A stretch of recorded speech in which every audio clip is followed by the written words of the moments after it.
Salam, ibu-ibu yang dikasihi Tuhan dan yang mengasihi Tuhan. Selamat pagi, apa kabar? Kita berharap bahwa semua ibu-ibu dalam keadaan sehat. Puji syukur kepada Tuhan kalau pada saat ini kita bisa bangun pada pagi hari ini dengan penuh sukacita. Kita akan merenungkan sebagian firman Tuhan dan terlebih dulu kita akan berdoa. Mari kita berdoa. Bapa di dalam surga, Allah yang Maha Kudus, Allah yang kami sembah di dalam Tuhan kami Yesus Kristus, mengucap syukur dan terima kasih ya Allah atas hidup dan penghidupan kami. Terlebih pada pagi hari ini Engkau bangunkan kami kembali dan boleh menikmati hari baru yang penuh kasih. Bapa di surga, kami akan membaca sebagian firman Tuhan. Kami mohon Roh Kudus Tuhan membimbing, memimpin kami, sehingga apa yang kami renungkan layak di hadirat Tuhan. Bapa di surga, kami mohon ampun atas segala dosa dan kesalahan kami. Di dalam nama Tuhan kami Yesus Kristus kami berdoa. Haleluya, amin. Ibu-ibu yang dikasihi Tuhan, bacaan pada pagi hari ini kita akan ambil dari Keluaran 1 ayat yang ke-17 sampai ke-20. Ibu-ibu bisa baca sendiri secara panjang, dan nats yang akan kita baca pada saat ini adalah ayat yang ke-17. Demikian firman Tuhan. Tetapi bidan-bidan itu takut akan Allah dan tidak melakukan seperti yang dikatakan Raja Mesir kepada mereka, dan membiarkan bayi-bayi itu hidup. Amin. Demikian bacaan firman Tuhan. Judul renungan pada saat ini adalah permulaan hikmat adalah takut akan Tuhan. Ibu-ibu yang dikasihi Tuhan dan yang mengasihi Tuhan, ada dua kata kunci yang akan kita renungkan. Yang pertama adalah hikmat, yang kedua adalah takut akan Tuhan. Ibu-ibu yang kekasih, yang pertama kata hikmat menurut Kamus Besar Bahasa Indonesia. Hikmat artinya kebajikan, kearifan, dan kesaktian. Orang berhikmat tidak sama dengan orang pintar. Kadang orang pintar belum tentu berhikmat. Orang berhikmat bukan karena pengetahuan dan pengalaman, sebab orang yang memiliki pengetahuan dan pengalaman yang cukup belum tentu berhikmat.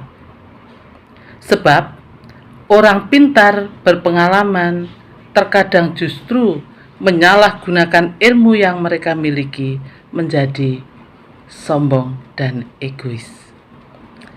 Hikmat itu datangnya dari atas, ibu-ibu. Hikmat itu datangnya dari Tuhan. Hikmat itu adalah karunia Tuhan. Sehingga dengan hikmat manusia dapat mengerti, dapat melakukan sesuatu seturut kehendak Tuhan, sehingga dapat menggunakan pengetahuan dan pengalamannya dengan baik dan benar semata-mata untuk kemuliaan Tuhan. Sebagaimana di Amsal 9 ayat 10, demikian firman Tuhan, permulaan hikmat adalah takut akan Tuhan, dan mengenal yang Maha Kudus adalah pengertian. Ibu-ibu yang terkasih, kunci yang kedua, kata kunci yang kedua adalah takut akan Tuhan. Setiap manusia pernah merasa takut. Menurut ahli psikologi, rasa takut adalah emosi dasar yang dimiliki oleh manusia selain rasa kebahagiaan, kesedihan, dan kemarahan.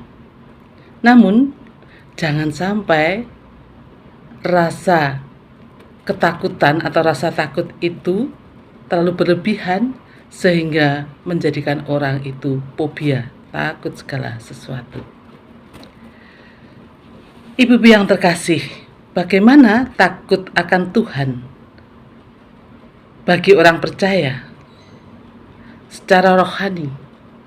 Takut akan Tuhan artinya merujuk kepada ketaatan manusia terhadap Tuhan. Ketika menghadapi masalah apapun dalam kehidupan, orang-orang yang takut akan Tuhan itu memiliki ciri-ciri yang khusus. Ciri-ciri yang pertama, orang yang takut akan Tuhan akan memilih Tuhan sebagai andalannya. Ketika menghadapi masalah, lari kepada Tuhan, mendekat kepada Tuhan, berdoa kepada Tuhan, memohon kepada Tuhan akan pertolongannya. Kedua, orang yang takut akan Tuhan, cirinya dapat membedakan perbuatan mana yang baik dan perbuatan mana yang buruk. Hal-hal mana yang baik dan mana yang buruk. Sehingga dapat memilah dan memilih. Yang ketiga, orang yang takut akan Tuhan mengerti dan memahami bahwa segala perbuatan yang dilakukan oleh manusia di dunia ini, Tuhan mengetahuinya. Tuhan melihat. Tuhan senantiasa ada. Karena tidak ada yang tersembunyi bagi Tuhan. Kemanapun kita bersembunyi, Tuhan pasti melihatnya. Tuhan tahu itu. Keempat, orang yang takut akan Tuhan, orang tersebut tidak mudah memberikan tempat bagi kejahatan untuk masuk ke dalam kehidupannya. Orang yang takut akan Tuhan selalu menjaga dirinya agar Tuhan berkenan dalam hidupnya. Oleh sebab itu, rasa takut akan Tuhan adalah rasa yang mutlak yang harus dimiliki oleh orang percaya kepada Tuhan. Karena rasa takut akan Tuhan adalah ada rasa ketaatan di dalam takut kepada Tuhan, sebagaimana yang telah dilakukan dan diteladankan Tuhan Yesus kepada kita. Tuhan Yesus taat kepada Bapa di surga sampai mati di kayu salib untuk menebus dosa kita.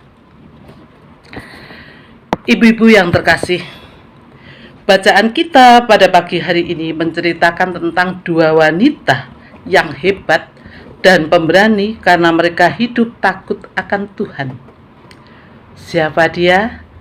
Shifra dan Puah adalah dua sosok wanita penting dalam Perjanjian Lama karena mereka adalah wanita-wanita pemberani. Wanita-wanita itu berprofesi sebagai bidan-bidan di Mesir. Pada saat itu, dia berperan sebagai penolong kelahiran bayi wanita-wanita Ibrani.